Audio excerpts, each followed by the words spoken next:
Today it's all about the LL.M. Digitalization and Tax Law, and it's my great pleasure to welcome two of our experts here in the studio. My name is Alexander Damev. I'm a learning and education consultant here at the Executive Academy. Together with me today are Professor Alexander Rust and Professor Robert Risse, both from WU Vienna. They are the academic directors of the LL.M. Digitalization and Tax Law, and they will also provide you with more insights into the program. Here's how it's going to work today. I will give you a couple of general information slides. Then we have a couple of slides from Alexander and from Robert. You guys feel free to type in your questions at any time in the chat, and we'll be happy to answer them after the presentation. So not to lose any time, let us start right off. Couple of key facts about the program. It's a condensed 12 months LL.M. program. It's part-time in English, consisting of 10 modules plus a master thesis. The learning structure is actually on campus and online components. I'll show you that in the schedule right away.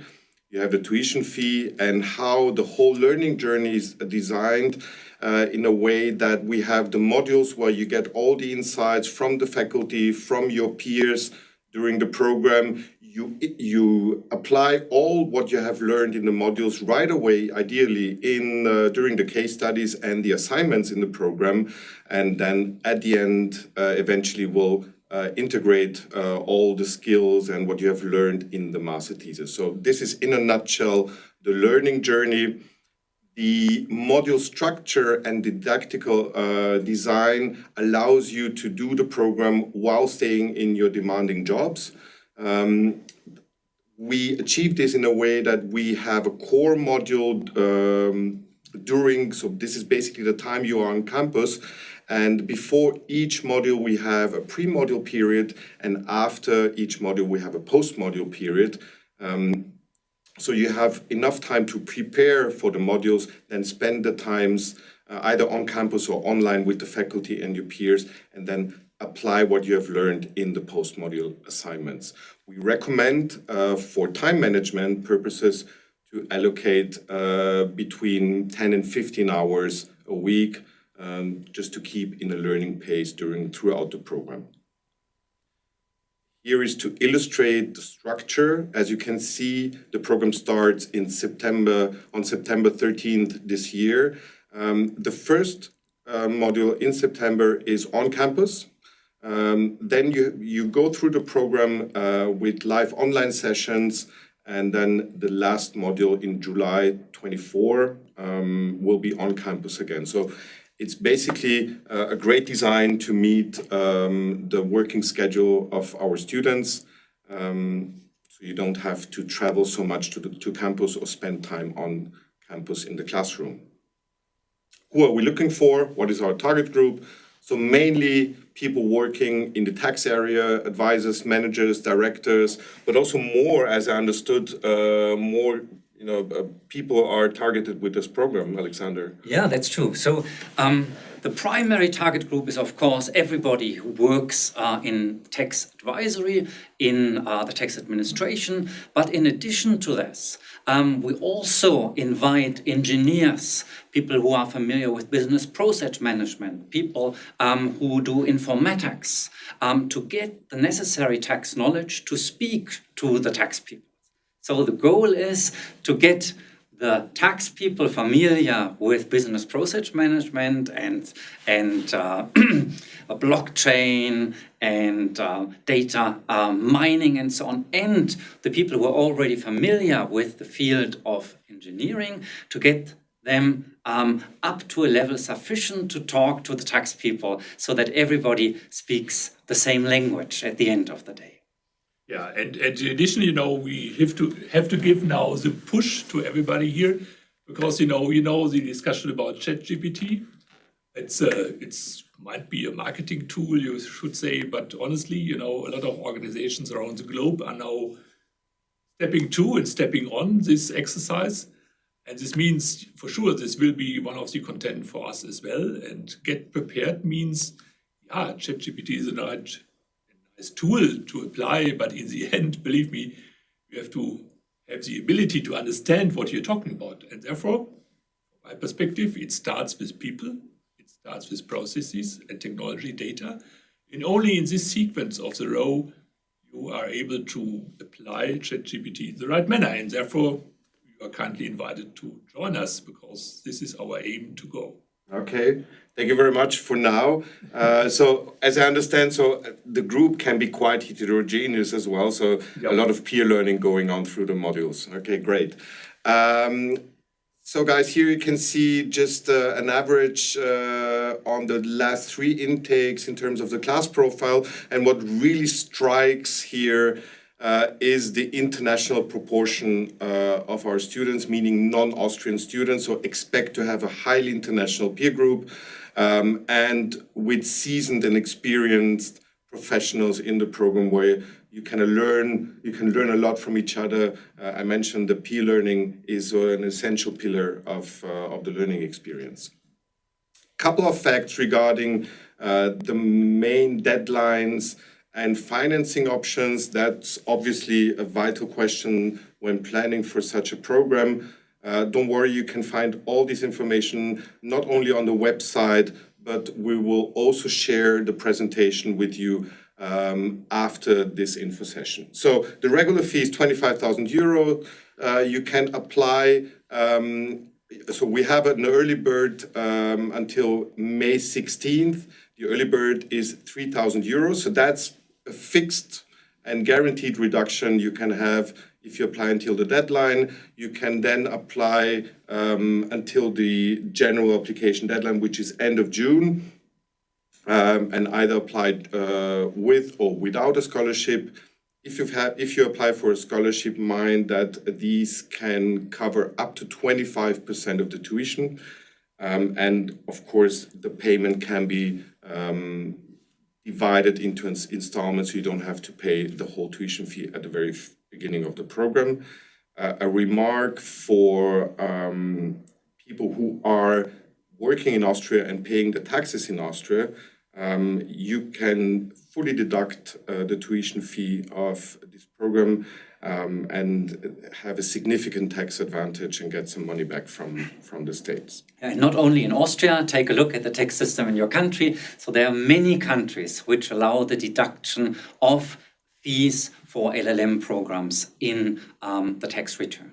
Even if it's not in the same country. Exactly. Brilliant. Just to show you here what you need to apply for the program, I will not go into detail for each and every bullet point, because you can find all of that on the website. Just an important information. So one of the main application criterion is an undergraduate degree with 180 credits or equivalent. So if you have any doubts whether your bachelor degree or your degree is recognized or not, feel free to send it to us, and we'll be glad to have a look at it. You obviously need work experience to participate, and obviously proficiency in English. And just to take some pressure off your shoulders, no tests are required prior to the application, neither a GMAT or English proficiency test. We have our own assessment during the admission process, which looks like this, and it's a pretty straightforward process. First step is the online application on our website. The second step is then subsequently the submission of your documents like motivation letter, reference letter, and so on. We then have all of that checked, and if everything is in order, we invite you to admission interview, and then usually about a week or 2 weeks later, you have the decision already. So once you have prepared your documents, this process can be done in approximately 1 month. Okay, that's it from me. I will hand over the little device here to my first expert for a couple of slides. Thanks, Alexander. Yeah, so who are your teachers? So who you will get to know during the LLM program. First of all, you'll have several courses in business process management and data mining on blockchain. These are the experts from WU Vienna in this field. So we have computer scientists and business process management experts who will give these courses. And then we have the tax courses, which will be given by experts from WU Vienna. You see the Institute for Austrian and International Tax Law. It is the biggest tax institute in the world. So not only in Austria, but really worldwide. There are 100 tax experts working at the institute. So we have 6 full-time professors and in addition several part-time professors, around 80 PhD students, a lot of guest researchers, and in addition also a lot of administrative staff organizing our institute. And the good news for you is once you enroll in the program, you have access to all the other workshops, conferences and seminars offered by the Institute for Austrian and International Tax Law. You can also use the extensive library. It's the second biggest library in tax law in the world, so you have access to the books physically and in addition to all the databases, which is really a rare opportunity to make research with the databases that are available. And then, Alexander, it takes more than 15 hours per week. Of course, if you want to read everything. Yeah. So these are the people. You can see the Institute has 2 centers. One is the Tax Policy Center, headed by Jeffrey Owens, and the Transfer Pricing Center, and we have newly established also a Tax Technology Center, which is led by Professor Robert Risse. He will talk about this in a minute. So all the events organized by these institutes are available to you as well. So what is the content with regard to taxation? We will deal with several different tax areas, but all these tax areas have one thing in common. It's the question, how can you digitalize? Which of these provisions of the different tax codes can be used for digitalization? So we will deal with individual and corporate income taxation, with international tax law, so tax treaties, and transfer pricing, value-added taxation, and custom duties. And we really focus on those issues which are prone to digitalization. Just to give you some highlights, some examples, exchange of information. So first of all, which pieces of information will be exchanged? So what types of income? We will also deal with country-by-country reporting. We will deal with exchange of tax rulings. Now, the latest amendments in the Directive on Administrative Assistance, for example, the platform economy, which data will be exchanged, and now the cryptocurrencies. Then the next step is once the tax administration has all this information, then it will be possible to get a pre-filled tax return. So up to now, everybody has to spend at least a weekend to fill in the tax return. Several countries already have a pre-filled tax return where you just get the result from the tax administration and you have to check whether everything is in order, whether they have forgotten something. And this is the trend for the future. So more and more countries will follow up. And in 5 to 10 years, probably everybody will have a pre-filled tax return. Then the next step is we'll deal with the algorithms for predictive analytics. So when is the tax administration administering an audit? So who will be selected for audits? And we will talk about the criteria when the tax administration will do such an audit. And We'll also talk about cooperative compliance programs, so a permanent audit by the tax administration, and the big benefit of stability, predictability, so you know much earlier when whether all the information is sufficient and what your taxes are. And we'll also deal with the taxation of cryptocurrencies. So how is mining taxed? How is the exchange? How is the sale of, for example, Bitcoin taxed? We'll deal with the taxation of digital nomads. Is it really possible if you travel every 2 months to a different country that you can avoid taxation altogether? And the answer, of course, is no, that's not possible. Maybe you even have to pay more taxes if you move from one country to the other. And a big focus of the program will be on the taxation of the digitalized industry. So we will deal with the OECD, with the EU proposals and the UN proposals. So UN Article 12b, the directive proposals of the European Union, and of course, Pillar 1 and Pillar 2 of the OECD. So when we start with Pillar 1 in the past, we needed a permanent establishment, so a physical presence in the market country, in the source country, in order that this country has a taxing right. With digitalization, services can be provided without a physical presence. So we have seen a lot of digital service taxes coming up, and Pillar 1 will now abolish all these digital service taxes and will give the market jurisdiction a certain percentage of the profit. So we'll deal with this, with these requirements. So companies are only subject to Pillar 1 if the turnover is more than 20 billions, if the profitability is more than 10%, and 25% of the excess profit will be reattributed to the market jurisdiction. At least that's the plan at the moment. We will see how this will be implemented. Will we have a multilateral convention? Will we have bilateral treaties? Will it be unilateral? What are the alternatives? And what happens if this project doesn't fly?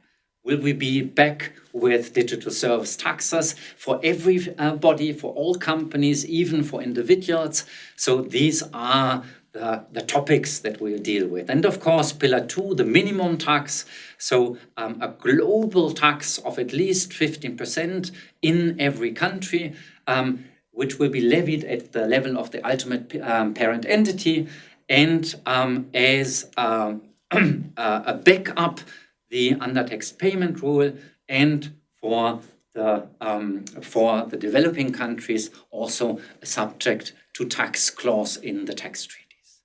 So these are, in my opinion, the most fascinating topics we'll deal about in the tax law area. Then you will deal with business process management. So what are the processes to implement all these different topics?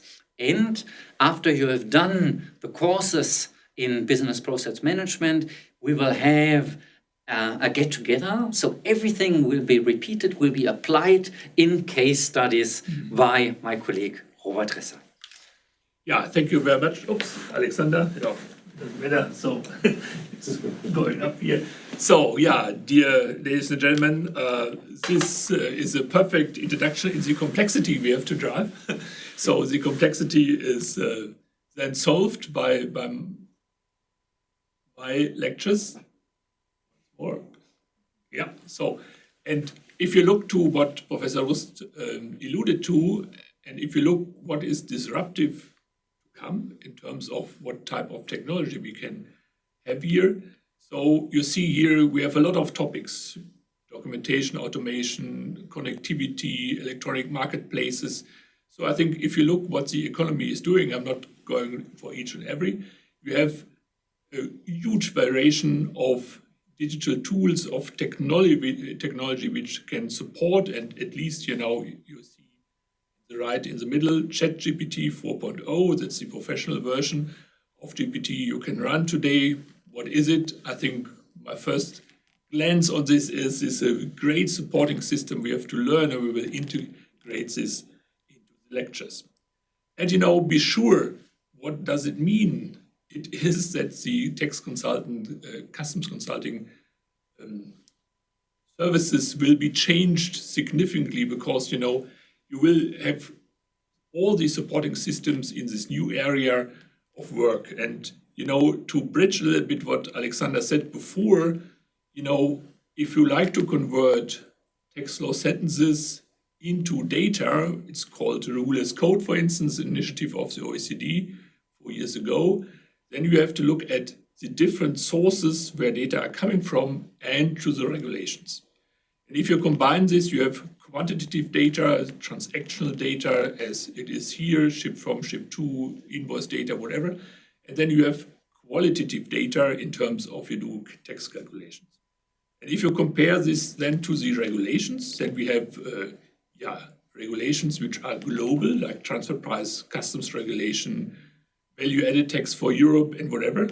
This is all about the data exercises in terms of, here we have global regulations, a massive data exercise, and you only go to insert all the data in your tools, in your tax declarations, for instance, only once. This is the objective we like to strive for, whereas we have more on the qualitative side, we have to look at what we can automate here.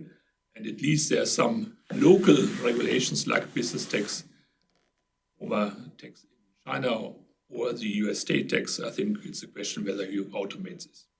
So you see, this is a combination between the law setting exercises, the development, and how to bring this into use cases.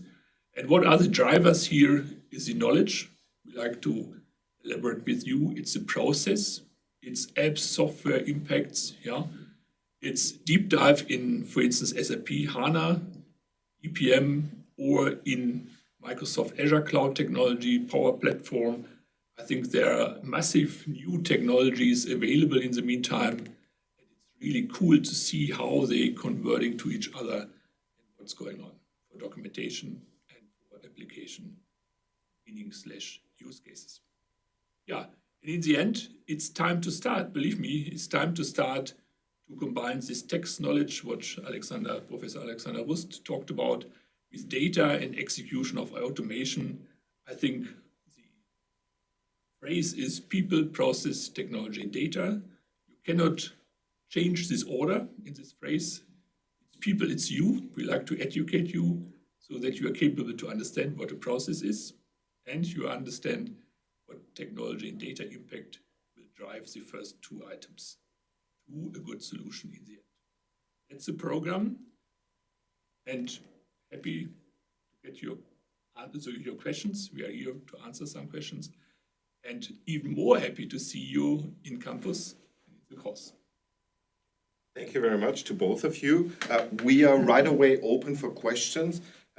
Just to summarize, so for me, not being an expert, obviously, so it is compared to many other industries and areas, so there's a lot going on in terms of digitalization and automation, and so the real challenge here is to have an understanding, so for the participants to develop an understanding on which are all these developments and how to build them into a process, into the organization, and put them to life, essentially. Absolutely. A lot of people are throwing buzzwords in the world and say, okay, we go for process mining. And the next guy is saying, oh, we do anomaly detection. And then I ask the people, do you know the difference? I think both methodologies comes to the same result. And we're going to teach you in terms of what does it mean. Brilliant, brilliant.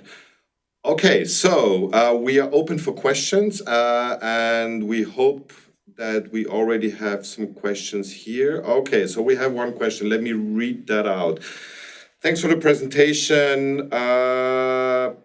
Why would you recommend anyone to apply for this specific program? What makes your program so unique compared to other universities? What kind of advantage do I get compared to the other people in this field? And the last question would be the technology / automation / harmonization in tax world world is going pretty fast after COVID. What are you doing for being up to date in this area and offer the best possible education? Okay, let me just start off with why would we recommend this program to you, and why not another program? So for me, just looking at our school, at our university and the degree, and not going into the topics, well, you know, you can have an LL.M degree, an executive education basically degree, very much easier and much cheaper. The question here is, do you what impact do you want to have with that with the degree? So you do this investment, you will do it most probably once in your lifetime, and you want to have a cutting-edge, state-of-the-art, solid degree. WU Vienna, in Austria at least, we are the market leader. We are basically the only university which is internationally recognized in many fields. We are triple accredited. Our executive MBA participates in the FT ranking pretty nicely, actually, in the top 40 on a regular basis.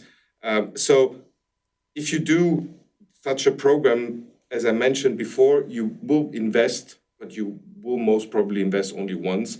And there it's important to have a solid and recognized degree. This is from my, let's say, more the branding perspective. Maybe you want to add more in terms of the content and what differentiates the program. Yeah, so we believe that the program is really unique. That is something which you can't get anywhere in the world. What makes this program so unique? I think it's the combination of both tax law. You can get good tax programs also at other universities. You can learn about business process management also at other universities, but the combination of the two. So that you really deal with the provisions which are able to be automated, which are able to be processed, and you get the knowledge on how to do this. So it's a program that everybody of us would like to do himself, herself. We spoke with the people from the tax departments of the big companies. We spoke with the big four, and we are asking them, what are the people that you need for automation? And they told us, we need people who know this, this, and this. So all of our alumni either got a promotion or they got another job because experts in this field, so in automation of tax law, are really sought after. And that is what we want to teach to you. Yeah, in addition, you have seen, as I make the link to ChatGPT, for instance, because this is most prominent in the world today, I guess, you know, what we're going to strive for is to educate you in terms of what is the really content in terms of use cases. Because in the end, many things will become a commodity, believe me. A commodity in the sense that if you're going for automation, automated exercise goes to be a commodity. And then, you know, the level of your knowledge has to be significantly enhanced to be capable to run the business tomorrow morning. It's not that, you know, Mr. Osborne and Frey said 10 years ago, you know, tax clerk will be crossed out.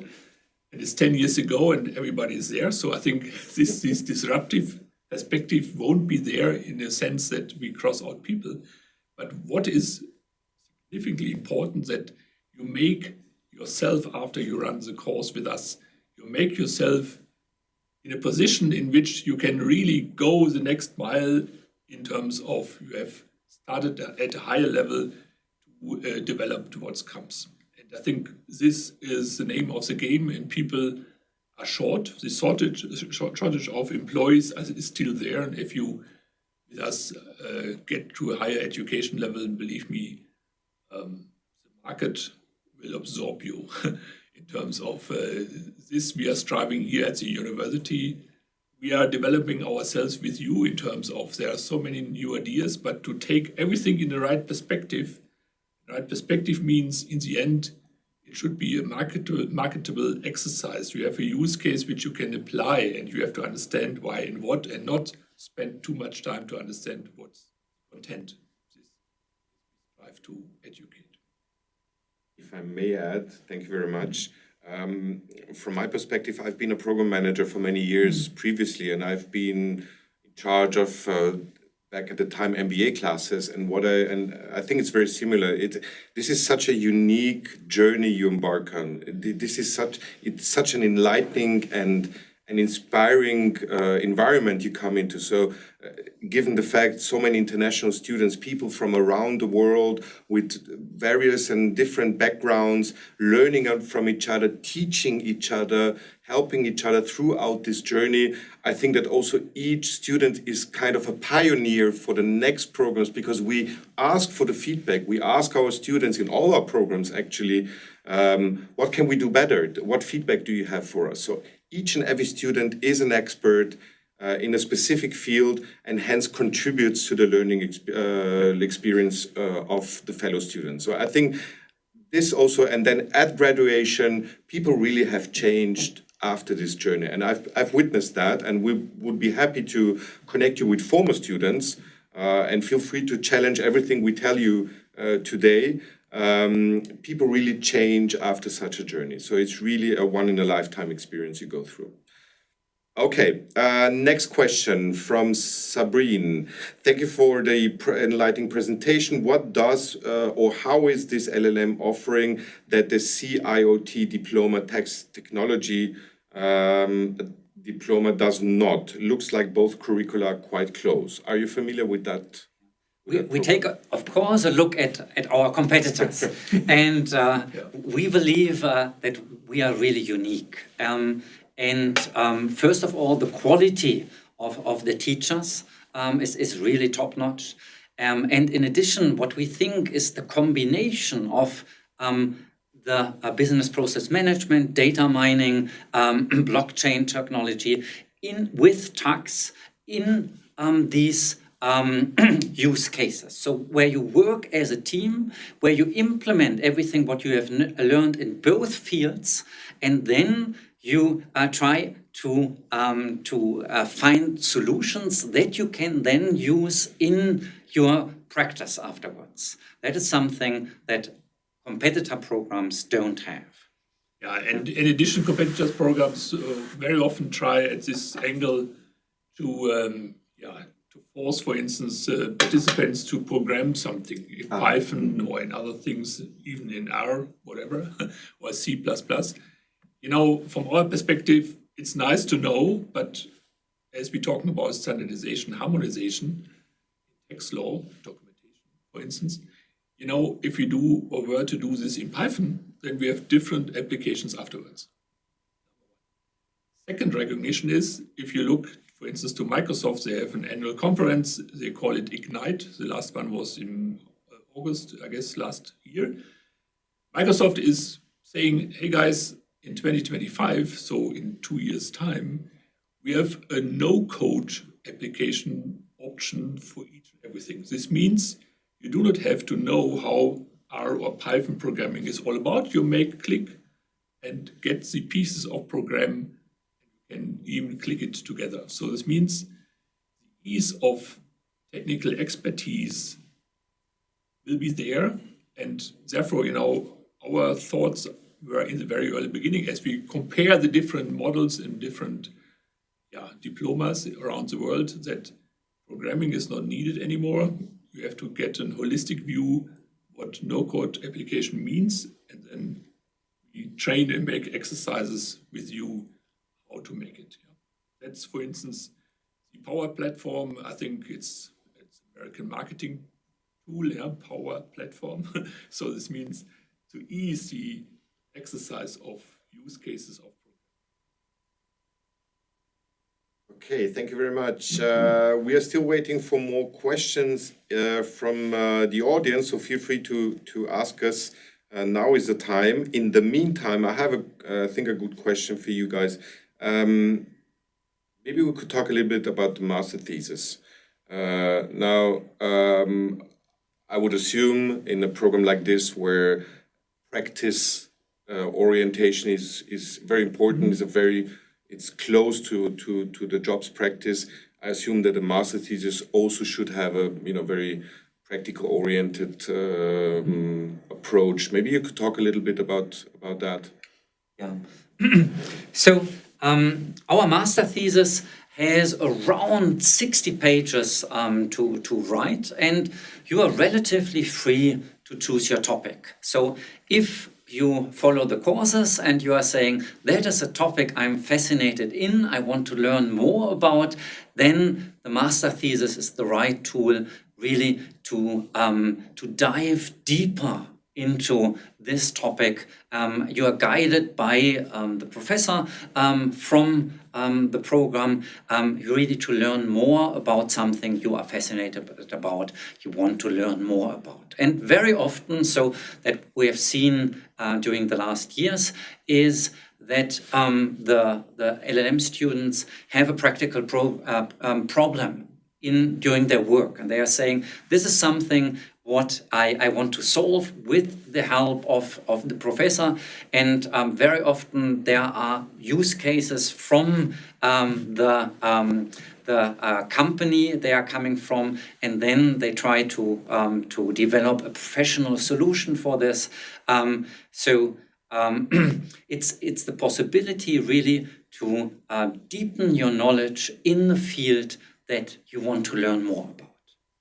So we have run this year the first conference in February this year with regard to the master thesis from the first cohort, and you know, it was great. It was a conference with many practitioners, tax advisor firm and whatever, and we use the theses and the topics which were eluded and investigated, examined during this thesis perspectives, to really have, or to share really these new ideas with a broader community. We are now very close to the first publication of the book, which contains the first cohort thesis all about. And this means, you know, there is really a bunch of knowledge which is elaborated, conducted by the students, by the participants. It's really great to see, you know, it's coming from process mining, how to apply process mining in risk management in comparison to other topics, or the new field now. We are not only bounded to pure taxes.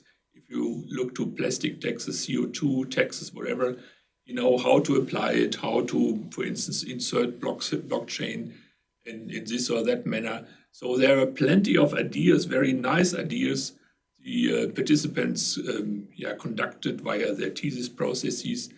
And honestly, I think it's exciting to see, and I'm learning as well. You know, I have liquid funds for crypto assets. I say, okay, I have to really go through new ideas. It was great to see what the participants were capable to write down. Yeah. Of course, I had a motivation why I asked that question, and I'm very happy that you mentioned that the master thesis, that we encourage students also to combine the master thesis work with their job and to, you know, make a cross-reference. That for the audience might also be a good way how to involve your employer into your plans for this LL.M journey, and even kind of sell the MBA to your employer or your plans if you want to get support. And I'm talking about financial support, because, you know, these problems which you can solve, your employer could also hire a consultancy agency, some external company. It's going to be much more expensive than, let's say, for instance, the fee of the MBA, or part of the fee, some support. So that can be a good reason and a good argument to go to your employer if you're planning to do this LL.M program. Say, hey, look, we have this problem here in our organization. I will use the LL.M and the master thesis to help and try to solve our whatever challenge it might be. And that can be a good leverage for you and a good argument to get some support from the employer. Yeah, definitely.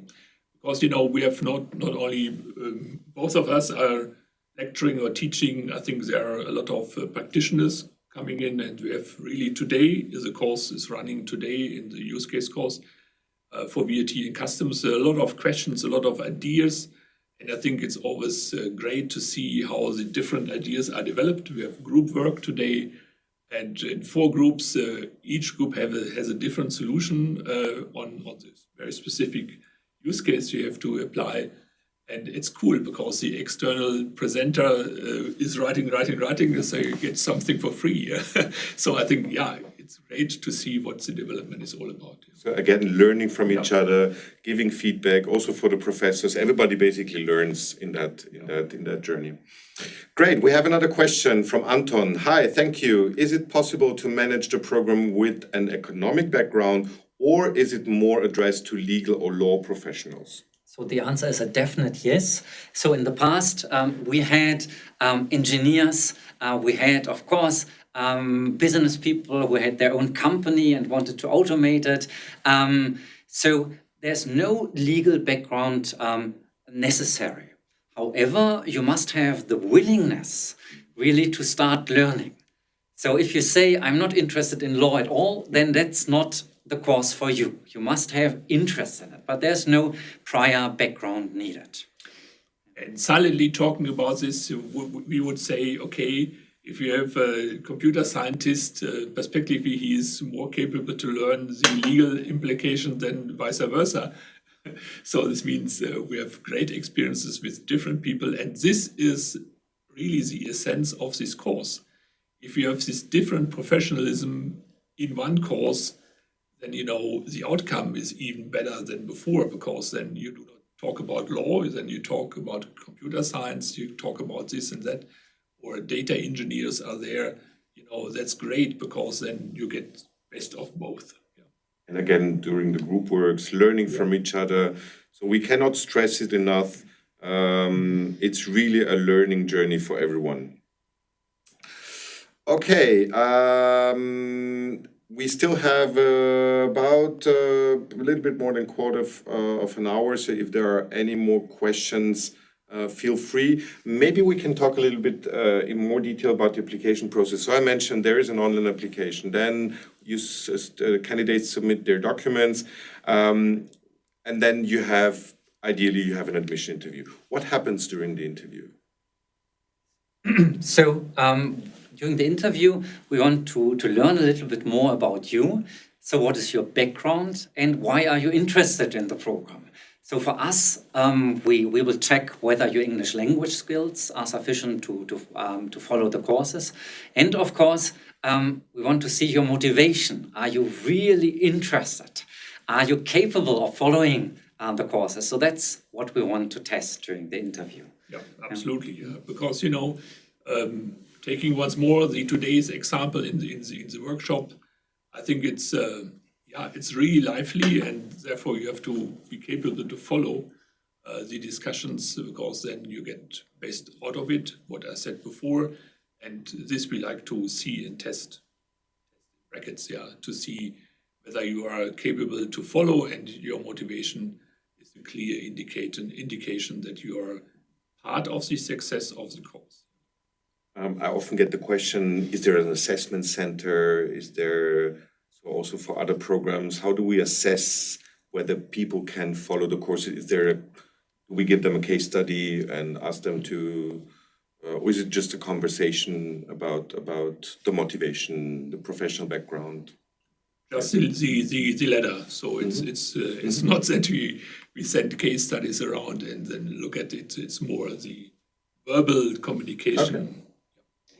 But of course, not everybody is invited to an interview. So we'll check the documents that you have sent us, and we will see. Of course, it's based, especially if you are relatively young, then grades are still important. And the more experienced you are, then of course we'll see what is your professional background, what have you done. Yeah. Then grades don't count that much any longer. Okay, at this point, I would like to introduce to the audience my great colleague, Melanie Sandner, who is participating online today. Melanie, maybe you could just say hello to the audience. Hi, everyone. Hi, Melanie is the program manager in charge of this particular program. So if you have any questions, feel free to reach out to her at any time. She's also the one who will be receiving your documents once you apply, and who will guide you not only through the application process, but also throughout the whole program.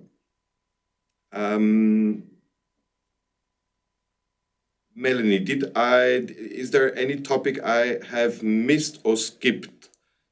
We talked about the application process. I think we covered all the essentials and we heard a lot of things. Just one small remark from my side. So if you decide to apply for the program and you want to make use of the early bird bonus, then it's enough to complete the online application form until May 16. So you don't have not to the finish all the documents yet. documents. You have time for this. So just finish the online application form, and then you can make use of the early bird bonus. So you have time for the next step. Okay, great. And for everyone who would like to learn more about the program, there are several ways how you can get to know us, not only us as a business school, but also the program. You can talk to Melanie, arrange a consultation meeting. You can send us your CV for a free profile check. So we are happy to receive your CV and then come back to you with the feedback. You can also talk to some active or former students. That's always a great possibility to get to know the program. And to really get a first-hand feedback from someone who has gone through that journey and ask the things we cannot tell you, like how is it really working with logistics, like traveling, commuting maybe to the first two modules. How much really do I have to invest time in each and every module? So the questions we cannot answer, students and alumni are very happy to answer. So for any of these requests, Melanie is really the right person to ask. I'm sure you all have her contacts. At least the invitation emails for this particular webinar came from her email address, so feel free to reach out to her at any time. Okay, are there any more questions? Very good. In any case, all of you will receive the presentation. I don't know if the session is recorded today. I'm not sure it is. So you will find it on our YouTube channel. So check it out if you missed something. I would like to thank my expert guests for today. Thank you very much for the insights. Thanks to the audience for taking the time, for your interest, and we look forward to stay in touch with you. Please let us know if you need any assistance or you have any questions. Thank you very much, and bye-bye from Vienna. Bye. Bye-bye.